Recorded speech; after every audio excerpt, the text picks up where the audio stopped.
sepi, nggak ada orang. Tadi kan perasaan saya tadi sama wanita manis.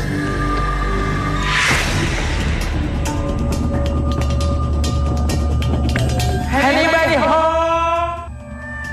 Anybody home? Anybody home? Kita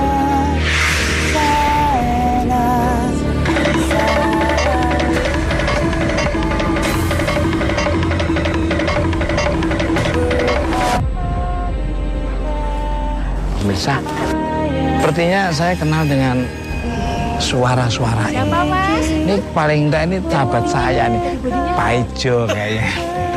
Ini saya udah hafal. Kita samperin ya.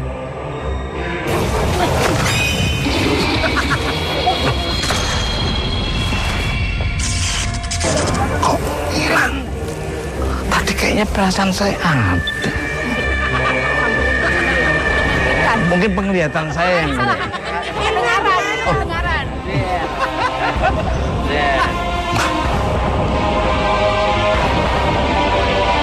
penasaran saya.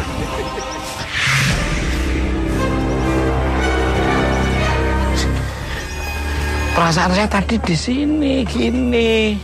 Ati teh kadie kunaan. Ati teh kuma. Lagi ngapain di sini? Ngagetin aja loh. Kenapa? Kenapa dari tadi tak lihat ada suaramu. Terus aku lihat kamu ada di sini. Begitu aku samperin kok nggak ada. Perasaan saya baru datang deh ke sini. Sana dong. Ih, serius. Saya baru datang. Yang bener.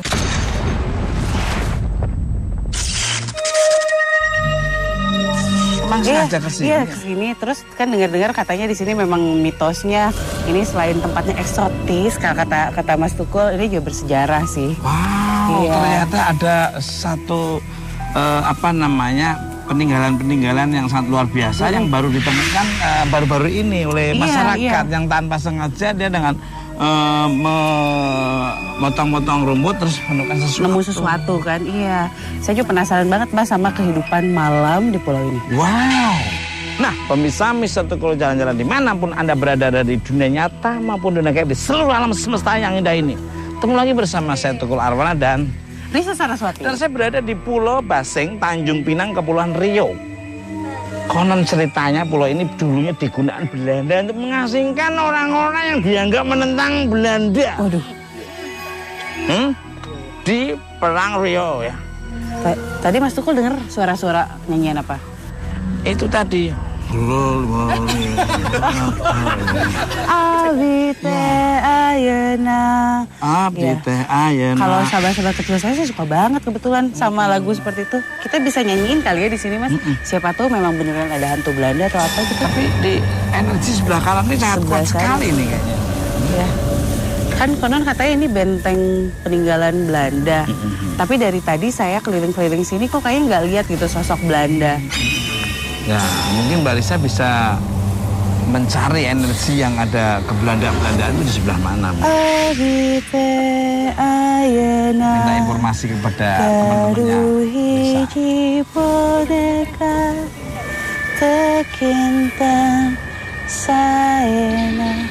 Katanya disuruh berhenti ya nyanyiin lagu ini. Nggak boleh menyanyikan, kenapa? Nggak tahu, itu sih ada orang lokal, laki-laki. Udah mulai merinding nih. Laki-laki bajunya hitam semua. Ini udah mulai merinding. Dan dia bilang stop, jangan bernyanyi lagu itu. Udah mulai merinding. Mungkin dia ingat tempo dulu. Dia merasa kayak dulu pernah ditindas oleh para penjajah zaman dulu itu ya. Katanya sih emang di sini tidak ada orang Belanda atau sosok Belanda. Apa itu tadi? Banyak perempuan di sana. Iya betul. Ada suara perempuan ya? Iya. Itu pohon itu tuh Mbak Risa. Pohon itu. Kita mau kemana? Ini gimana enaknya kalau menurut Mbak Risa arahnya kemana kita dulu? Saya sih penasaran sama di sana. Penasaran yang di gubuk situ. Saya yang tadi di sini Mas, dia ada di situ terus cuman suruh berhenti nyanyi terus hilang. Tadi kayak ada suara perempuan dari arah sana, perempuan-perempuan. Nah, pemirsa sepertinya energinya mengarah ke sana ya, Mira? Iya. Seperti apa energinya dan apa yang nanti akan terjadi kembali. Ikuti terus. Miss itu kul. Jalan.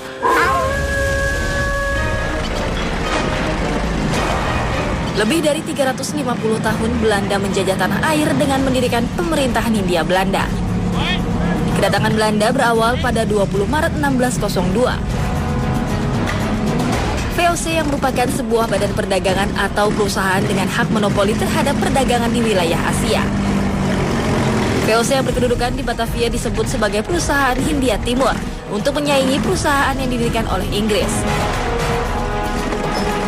Monopoli perdagangan VOC dilakukan dengan cara kekerasan terhadap penduduk yang berasal dari daerah penghasil rempah-rempah di Indonesia. Mereka juga melarang dan mengancam orang-orang bukan Belanda untuk berdagang dengan para penduduk lokal dari daerah penghasil rempah-rempah. Selain membangun pusat pemerintahan, Belanda pun membangun pemukiman khusus untuk para tentara dan pejabatnya. Pada era pembentukan pemerintahan Hindia Belanda di tahun 1656, penolakan serta pemberontakan terhadap penjajah semakin menggerilya. Hal tersebut membuat Belanda memperkuat pertahanan militernya dengan desain penuh lika-liku dan dilengkapi banyak ruangan.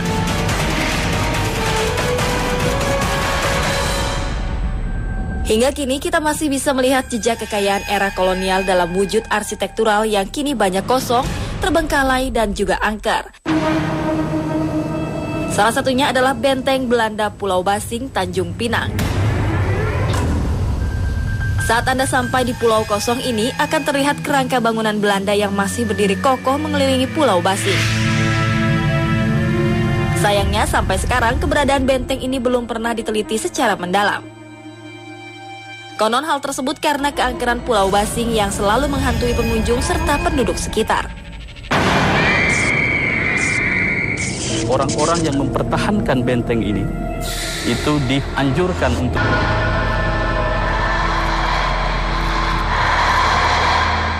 background nama Pulau Penyengat. Jadi Pulau Penyengat ini dulunya merupakan sebuah pulau kosong ya awalnya. Nah kemudian para pelaut yang lewat di perairan Riau ini itu singgah ke Pulau Penyengat untuk mengambil air bersih ya, untuk stok pelayaran mereka. Nah, jadi ada satu ketika mungkin para pelaut tersebut melanggar ya hal yang tidak boleh dilakukan ya, mungkin dari perbuatan atau pengucapan, sehingga mereka diserang ya sejenis serangga seperti lebah, kalau yang orang sini menyebutnya itu tabuhan ya. Nah sehingga mereka itu sampai terdapat korban. Nah, semenjak itulah di kalangan para pelaut dan nelayan yang sering singgah ke pulau ini akhirnya menyebut pulau ini dengan Pulau Penyengat. Ya, dari cerita rakyat kami, dari cerita orang tua kami, Pulau Penyengat ini merupakan salah satu sumber mata air di daerah sini. Pada zaman dulu itu di sini selalu dijadikan tempat untuk mengambil air dari masyarakat sekitar sini. Dan pada saat mengambil air itu, masyarakat sini sering diserang oleh hewan-hewan bersengat ya. Jadi seperti lebah ataupun tawon. Jadi di sini maka dari itulah kita itu pulau ini disebut dengan Pulau Bersengat karena awalnya itu bilang penyengat. Nah itu makanya disebut pulau ini Pulau Penyengat. Pulau Penyengat Indra Sakti. Sebuah pulau kecil di muara Sungai Riau yang menjadi tempat persinggahan para pelaut sejak berabad-abad silam. Ada cerita menarik di balik nama Penyengat. Dahulu tempat ini disinggahi pelaut untuk mengambil air bersih. Hingga suatu hari gerombolan pelaut yang mengambil air tersengat serangga kecil sejenis lebah hingga menyebabkan kematian. Semenjak peristiwa tersebut, pulau dengan panjang 2.000 meter dan lebar 850 meter ini dijuluki Pulau Penyengat. Pada saat pecah perang Riau di akhir abad ke-18, Raja Haji Fisabilillah menjadikan Pulau Penyengat sebagai pusat pertahanan utama yang dijaga oleh sekumpulan orang Siantan. Tahun 1803, Pulau Penyengat berubah menjadi sebuah negeri cikal bakal kerajaan Melayu. Tepat di tahun 1805, Sultan Mahmud Syah III menggunakan Pulau Penyengat sebagai mahar atas pinangannya kepada permaisuri Engku Putri Hamidah. Nah, ketika itu ya pada masa pemerintahan Sultan Mahmud, beliau mempersunting ya, melamar anak dari Raja Haji Fisabilillah, yaitu Raja Hamidah. Nah pada masa itu Pulau Penyengat ini diperintahkan untuk dibersihkan, yang awalnya pulau kosong hanya sebagai benteng pertahanan.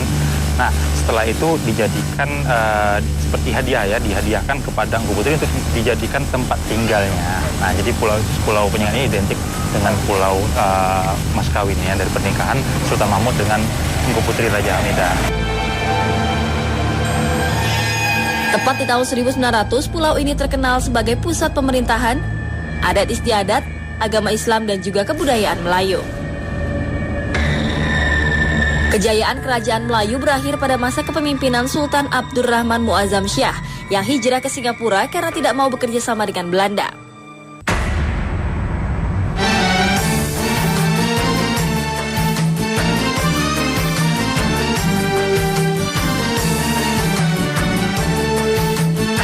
Untuk makin melengkapi penelusuran jejak menjajah di Kepulauan Riau, Soleh Pati dan Cynthia mendatangi Pulau Penyengat yang dikenal keramat karena tidak dapat dijamah Belanda. Energi apa yang sebenarnya melindungi pulau ini?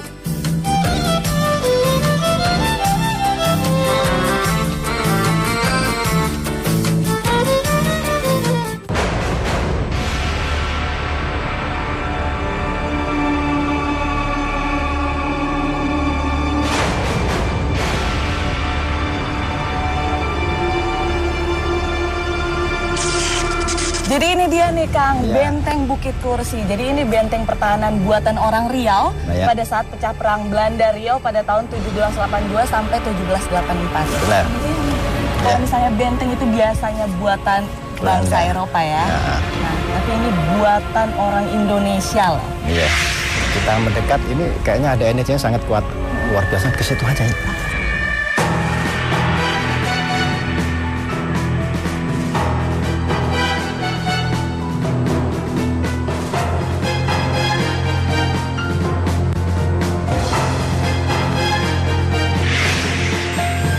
Ya, ini salah satu dari 3 benteng yang ada di pulau ini yang pernah menjadi sebagai salah satu pusat pertahanan negeri Riau, di mana benteng ini dibangun oleh penguasa Riau pada masa itu, Raja Haji Fisabilillah, ketika dia memimpin ketika pecah perang antara Riau dan Belanda tahun 1784, 1782. Raja sendiri itu tahun berapa? 1725. Jadi dia menjabat sebagai yang di Pertuan Muda Riau, kemudian memanage-lah sebuah kerajaan yang pada masa itu berkedudukan di pusatnya di sini, di mana kerajaan Riau pada waktu itu pusatnya berada di kawasan yang kita sebut dengan Hulu Sungai Riau. Kawasannya meliputi Kepulauan Riau yang ada sekarang ini, termasuklah Singapura, termasuklah Johor, dan beberapa kawasan di Malaysia itu berada di bawah kekuasaan kerajaan Riau. Masih luas. Masih luas, iya. Nah, saya juga pernah mendengar dari catatan sejarah kalau misalnya bangsa Belanda dulu nggak bisa nembus ke sini, sampai akhirnya mengirim anjing-anjing penyerang, baru kemudian bisa sebenarnya beberapa kali benteng ini ingin dikuasai, tetapi gagal. Kemudian pada satu waktu Belanda menurunkan kekuatan yang besar untuk menaklukkan pulau ini, benteng di Pulau Penyengat ini, dan benteng ini akhirnya kalah, kemudian dikuasai oleh Belanda.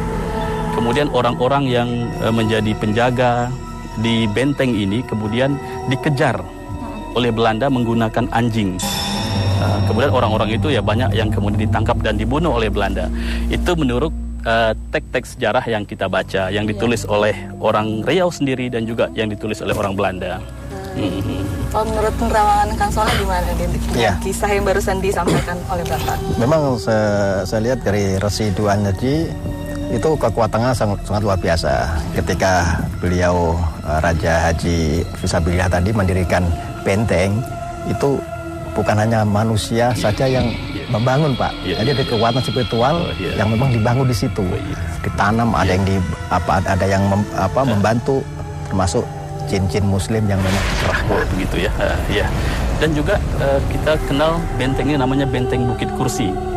Itu maksudnya kita belum tahu bahwa sumber mengapa dikatakan kursi, tetapi ada cerita-cerita yang mengatakan orang-orang yang mempertahankan benteng ini itu dianjurkan untuk mengamalkan ayat kursi sebagai Benar. seperti itulah sebagai tameng secara minta perlindungan dari Allah dari segala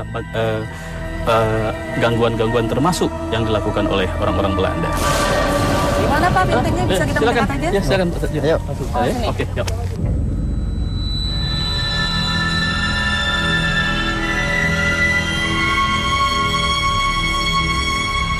Jadi ini udah masuk bentengnya Pak? Ini bagian dari benteng.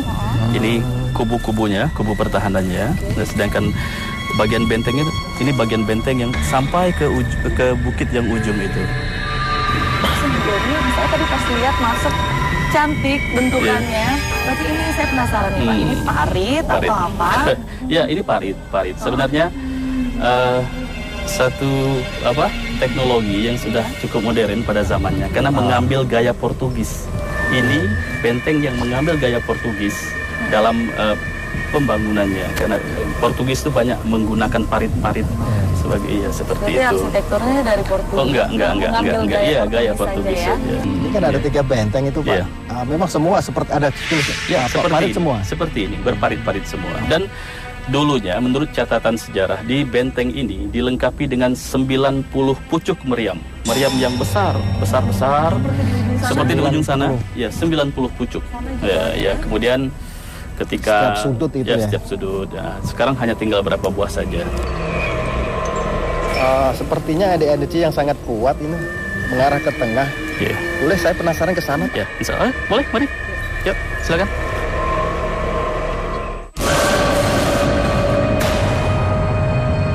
Wah, ini ada orang lagi manggil-manggil.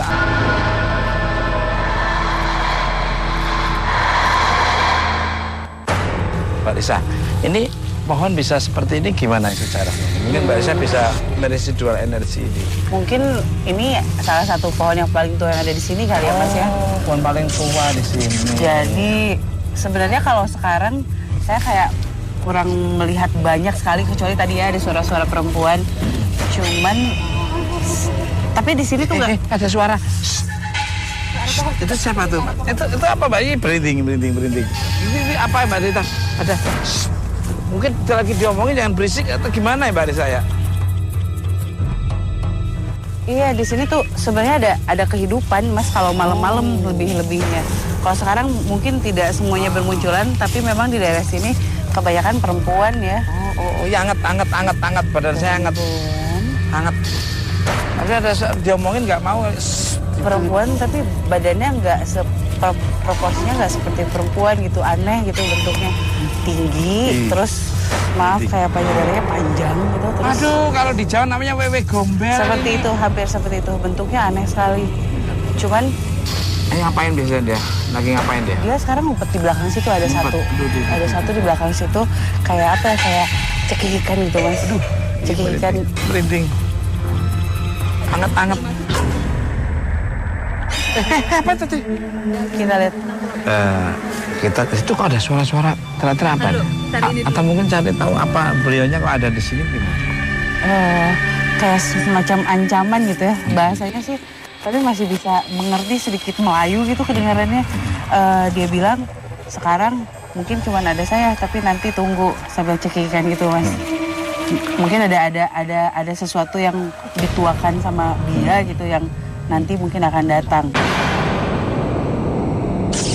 Ada tekanan energi kuat sebelah kiri tapi teriak-teriak itu. Coba lihat Mas, ke sana.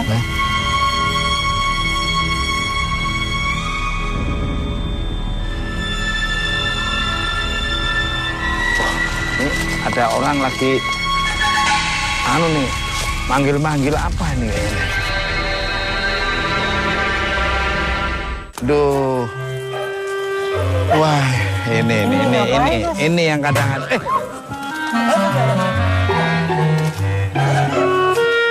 Ini Mbak Risa. Nggak tahu ini Mas kalau saya ini. Ini kayaknya ini udah diomong zaman modern nyari nomor di sini ya lah.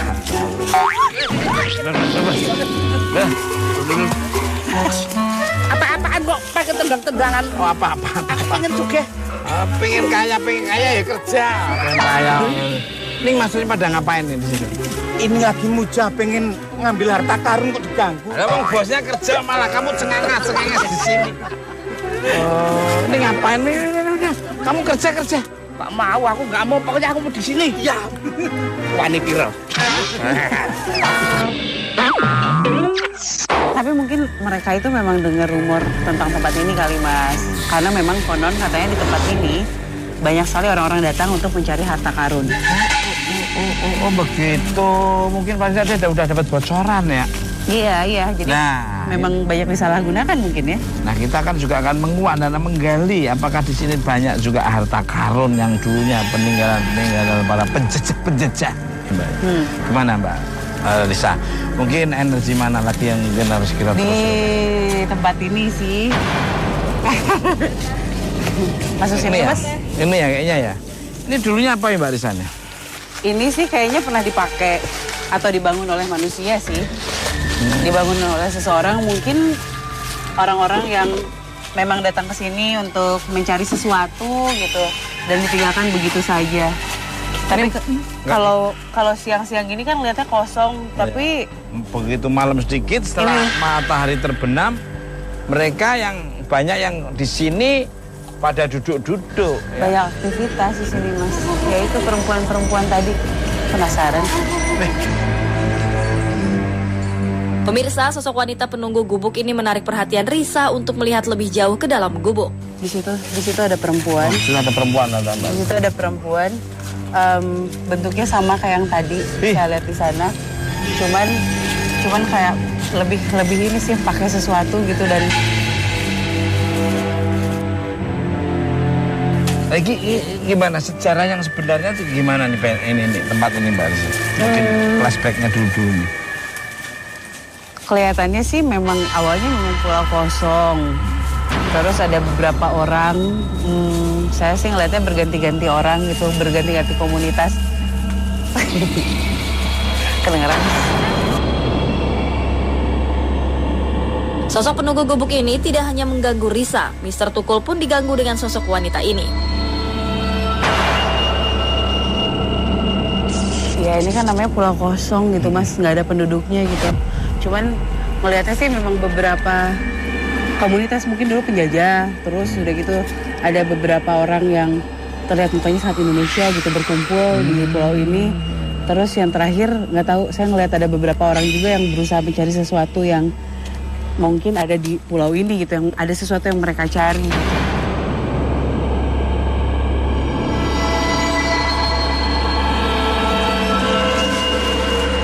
Gangguan gaib yang berasal dari penunggu gubuk membuat Mr. Tukul dan Risa tidak betah berada lama-lama di area dalam gubuk. Nah, kalau Mbak Risa lihat kenapa rumah ini ditinggal kosong, apa hubungannya dengan sosok gaib di sini nih Mbak Risa? Ya mungkin si sosok-sosok perempuan ini Mas yang banyak ganggu manusia ya.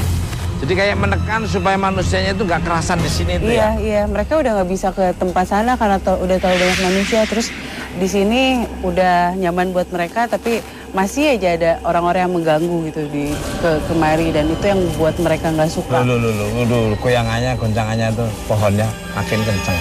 Kalau Mbak Risa melihat beneran ada harta karun nggak sih di sini, jujur aja? Kalau saya lihat sih harta karun secara gaib banyak, tapi yang real yang bisa dipegang oleh manusia gitu, kayaknya saya nggak lihat. Tapi kalau aku sih punya perasaan seperti ini. Jadi banyak pusaka-pusaka zaman dulu mesti banyak lari ke sini. Iya. Jadi orangnya sudah tidak ada, tapi ininya lari ke daerah sini. Entah dia biasanya nempel-nempel kayak di pohon-pohon itu tadi, di dalam kayu. Terus mungkin ada di tengah sana. Itu yang saya maksud ya gaib gitu Mas. Jadi orang juga ke sini untuk cari ilmu, cari sesuatu yang bisa dia jadikan tameng gitu buat hidupnya, buat badannya. Seperti itu.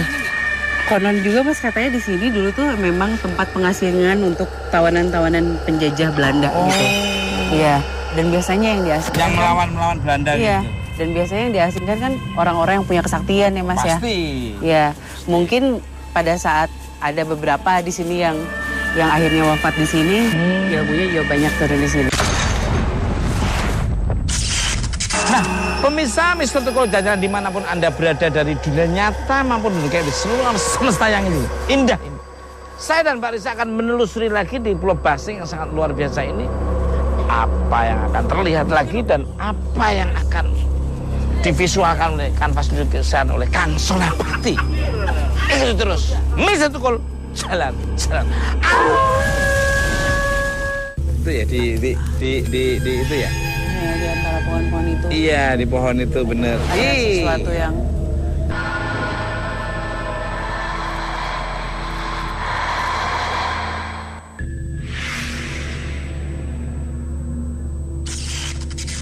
Nih Mbak Risa, ini kayaknya auranya makin kuat Mbak Risa. iya, di makin di atas makin banyak dan biasanya kalau udah semakin banyak biasanya semakin sesak terasa. Mbak Risa ngelihat apa ini Mbak Risa? Kalau di sini saya ngelihatnya memang kalau di sana kan tadi sosoknya menyerupai perempuan, menyerupai mas tapi bukan perempuan. Kalau di sini menyerupai banyak laki-laki di sini. Cuman aneh sih bentuknya, nggak tahu kayak bukan manusia tapi Merinding lagi Mbak Risa. Bedanya di sana sama di sini. Kenapa kok di sini hawanya malah lebih sejuk, lebih enak ya dibandingkan anginnya? Apa karena ini hanya tipuan belaka atau? Mungkin karena selain cuacanya juga, mas kan udah semakin malam. Kalau yang di sana memang identiknya agak jahat gitu, perempuan-perempuan itu. Tapi kalau yang di sini mereka masih mengamati, mas, belum ngedeketin kita. Merinding. Tapi merinding ini. Iya. Itu asap apa bukan tuh ya? Oh Mbak Risa, itu ya di itu ya? Iya, di antara pohon-pohon itu. Iya, di pohon itu bener. Ada sesuatu yang besar banget iya, tuh. Iya, di pohon itu tuh. Ini Itu kayak bentuknya bening sih banget ya, beda ya. beda. Ini sendiri gitu. Maksudnya di atas itu dia cuma di atas pohon itu cuma kelihatan kayak cuman Iya Neng ya, sedikit kepalanya kepalanya goyang-goyang ini pohon itu goyangnya jarang banget ya loh. kayak kepala doang, mas. Nah, baru diomongin loh. Gerak. Nah, baru ya. Iya. Loh yang lain dia kencengnya kayak gitu tapi Itu kayak pemimpinnya gitu. Oh. Dari tadi. Oh, burung. Dari tadi udah kayaknya ada sesuatu yang bakal keluar nih. Nah, ini nih kayaknya. Oh, diam lagi tuh. Diam lagi tuh ya. Lainnya goyang dia diam. Ya kan? Kayak merah banget itu matanya. Semacam mau apa gitu. Kayak gitu. Nah, sosok laki-laki yang Mbak Risa lihat ini ada hubungannya nggak dengan korban pengasingan di pulau ini, Mbak Risa? Enggak. Ini benar-benar yang asli dari sini, Mas, kalau saya lihat. Kalau yang diasingkan di sini kan saya bilang juga tadi, Mas, orang-orang sakti gitu yang mungkin istilahnya gitu, kalaupun meninggal pun kayak mokso gitu yang muspro, yang hilang tanpa bekas ya. Iya, enggak. Mereka nggak tetap tinggal di sini. Ada loh. Itu tuh apa bekas apa itu Bang?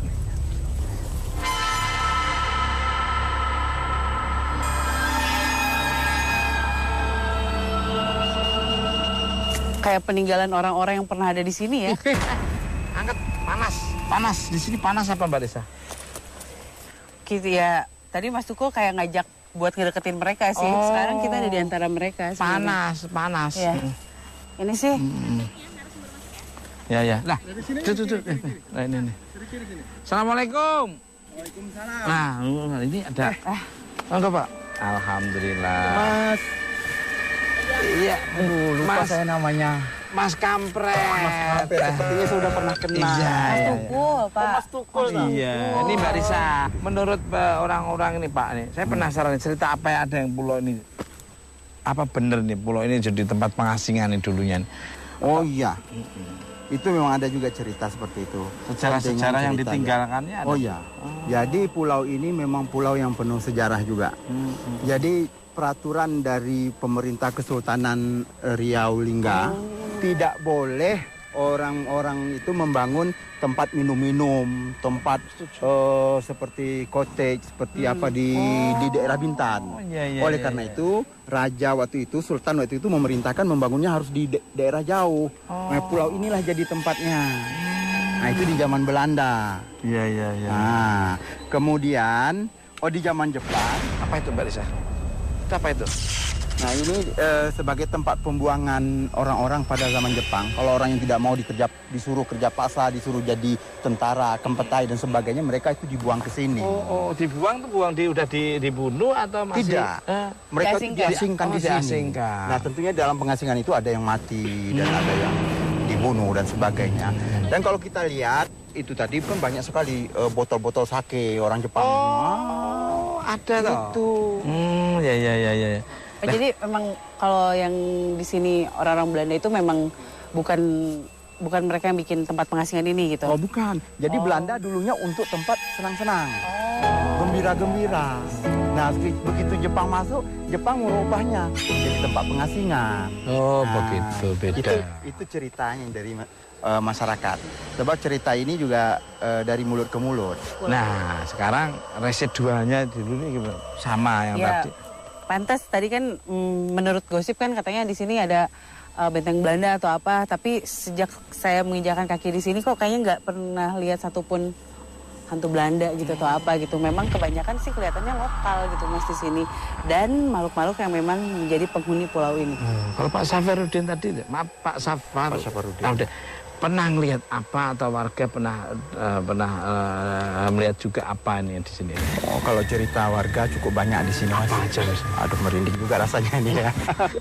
Ada mereka kan suka cari kerang di tepi laut. Kadang-kadang dari daratan ini, padahal ini tidak ada orang loh. Orang mendengar sesuatu memanggil mereka di laut. Ada orang yang memanggil mereka, ada orang untuk melambai-lambaikan tangan juga, dirasakan seperti itu. Nah, Mbak Lisa, sepertinya kita mau kemana lagi energinya? Biasanya di mana tempat energi paling kuat di mana? Ya kita kalau memang mau mungkin ke arah turunan tangga di sana. Ada tangga di sana? Ada tangga di sana. Nah, pemirsa penasaran kata Pak Safarudin ada turunan tangga yang konon ceritanya ada energi kuat. Seperti apa? Itu terus. Misa Tukul, jalan.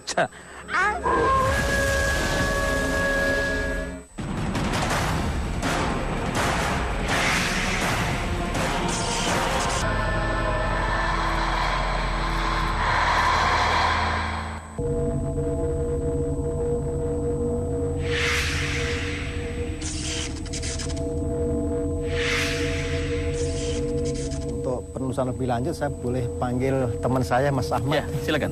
Mas Ahmad. Silakan. Nah, ini beliaunya ini Pak. Kenalin. Ya, Raja Malik. Ya. Mas Ahmad, tadi kan saya tertarik untuk sampai lokasi sini. Saya lihat energinya sangat luar biasa di sini. Kalau Mas Ahmad sendiri menyikapinya seperti apa? Mungkin ada yang perlu disampaikan? Energinya sangat kuat sekali Kang Soleh, terutama di kekuatan doa sih.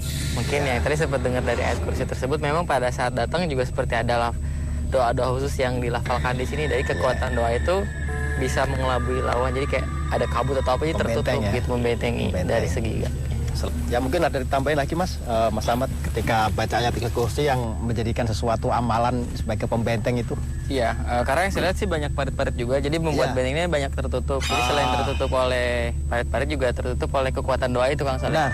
Jadi seperti kayak kalau kita ngeliat ke sana tuh kayak seperti tidak ada kabut, gitu, kabut. Nah, mungkin makanya Belanda kan susah untuk menemukan, maksudnya susah untuk masuk ke dalam itu, dia belum menemukan tempat letak posisi yang sesungguhnya di sebelah mana. Mungkin dia mengerahkan hewan ya berupa anjing itu langsung untuk indera penciuman. Jadi mungkin si hewan ini dibantu untuk melacak gitu keberadaan mereka. Karena saya lihat sih menemukan ada sebuah kayak kain atau apa ya Kang Soleh. Jadi kayak si anjingnya itu disuruh, nih ini kain ini ada di mana beliaunya ini, langsung dicium dan akhirnya diserang oleh si anjing tersebut. Gitu. Berarti emang kalau dari segi ini kan dari segi penerawangan Pak. Kalau dari segi cerita teks sejarahnya sendiri gimana Pak? Saat itu Belanda menembusnya posisinya di bagian mana? Jadi di benteng sebelah mulai dari laut sebelah barat sana. Oh ya ini terasa selatan, nih Mas. Ya terasa nih Mas. Pas Bapak. Ya. Dari situ beberapa pasukan Belanda kemudian yang cukup ramai menembus mulai dari laut sebelah sana, kemudian naik ke atas benteng sebelah sana, ujung itu. Nah, kemudian barulah dari situ awalnya baru dikuasai Pulau Penyengat ini sampai kepada benteng yang terakhir di sana. Ya. Dan pada waktu itu dia menunggu hujan. Waktu hujan ketika hujan deras, barulah mereka melakukan serangan besar-besaran dan menggunakan anjing itu sebagai yang melacak orang-orang yang kemudian bersembunyi di sini. Pada saat penyerangan itu ada korban nggak sih Pak? Atau cuma memang semuanya pada lari bersembunyi? Lari bersembunyi. Kemudian Belanda melakukan pengejaran. Pengejaran dilacak dengan anjing-anjing itu tadi. Kemudian sebagian besar itu ditangkap dan dibunuh di tempat itu juga. Saya ini sebenarnya penasaran loh Pak. Dari tadi kayaknya cuma Ahmad sama Kang Soleh ngobrol tentang hal yang kita nggak bisa ngelihat. Saya juga pengen dong ngerasain nih.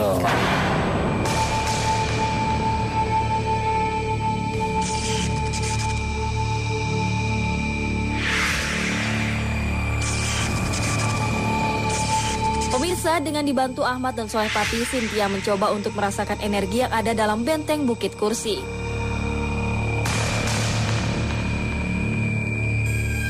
Energi yang ada dalam benteng menarik Cynthia untuk berjalan ke arah pucuk meriam yang menghadap laut.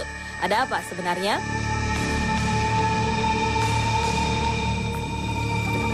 Sebenarnya dari tadi pas kita jalan dari awal masuk kan aku rasanya tuh agak kayak gerah ya. Cuman tadi pas masuk ada angin semeriu. Aromanya tadi wangi banget. Wanginya itu bukan cuma sedikit wangi, tapi emang wangi banget, kecium banget. Terus tangan aku langsung dingin. Padahal tangan aku gini, yang kanan doang yang gini. Iya. Kiri biasa aja. Biasa aja. Nah, ini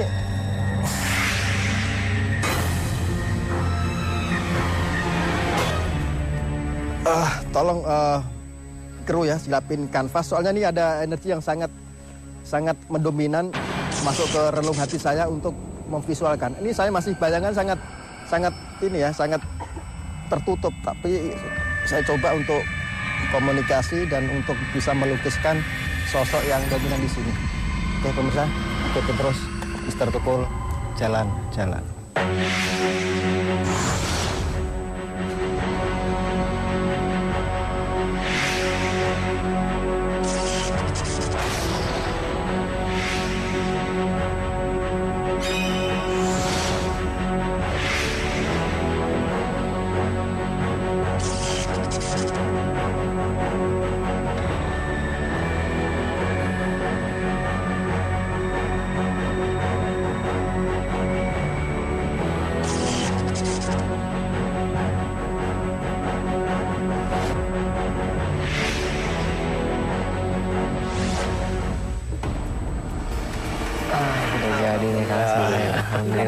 Mohon maaf, mohon izin. Bisa diceritain nggak nih Kang tentang lukisannya? Ya, Bang Raja Malik, mohon maaf. Pemirsa, ini salah satu bukti yang saya dapatkan ketika saya dapat resi dua energi ketika saya mau melukis tadi. Pertama awalnya saya ritual dulu di situ, saya doa, saya pegang meriam di dua-duanya, akhirnya energi itu nyambung. Ketika saya melukis pertama, ini yang saya temukan bahkan malah bukan kerajaannya, tapi anjing-anjing pelacak ini yang memang terlihat hampir ratusan itu yang datang dari arah sini. Dari separuh ini dari Kepung Pak, ini ratusan. Memang kapal-kapalnya ada di sini nih, kapal-kapal Belanda di sini dan anjingnya di rumah tuh dulu. Ini yang saya tangkap, baru saya ketemukan bangunan-bangunan tua yang saya temukan itu seperti di atas itu, menunjung gitu atas. Nah, ketika saya ngelukis, ketika tadi Mas Ahmad cerita itu seperti ada kabut yang untuk menutupi. Dan ternyata Mas saya telusuri terus, dari vibrasinya saya tangkap itu seperti ada warna emas-emas itu yang memang menghimbah di atas ini, di atas pulau ini. Ini nih salah satu buktinya nih. Jadi kelihatan bersinar itu Pak, bersinar. Itu berkat dari mungkin dari ritualisasi bermunajat ya, pikiran, doa dan sholat dan sebagainya itu berbentuk seperti ini energinya. Itu yang saya tangkap Bang Raja Malik. Iya, saya kira ini merupakan hal yang baru dan masukan bagi kami. Karena selama ini kita membaca teks saja ya, kita membaca teks. Kadang-kadang berimajinasi bagaimana kejadiannya gitu kan. Tetapi kita melihat sekarang melalui ritual Pak Pak Ustadz. Jadi kita bisa bisalah membayangkan memang karena ada satu hari benteng di Pulau Penyengat ini memang diserang oleh Belanda menggunakan anjing-anjing pelacak seperti ini ya, seperti itu ya. Jadi gedung yang masih ada di sini apa aja nih Ya, Pak yang bisa kita tidak lihat? kurang ada masjid ya tadi ya. Kemudian ada 4 komplek makam diraja. Kemudian ada benteng seperti ini dan ada bekas istana. Salah satunya namanya Istana Kantor. Pak, boleh kita ke sana Pak? Oh, nanti kita ke sana. Ini penasaran nih. Iya, oke. Iya. Kayaknya tambah seru lagi nih. Iya, ini seru kita. Boleh? Oke, ya, silakan. Bareng-bareng ke sana. Yuk, silakan. Pemirsa. Ya.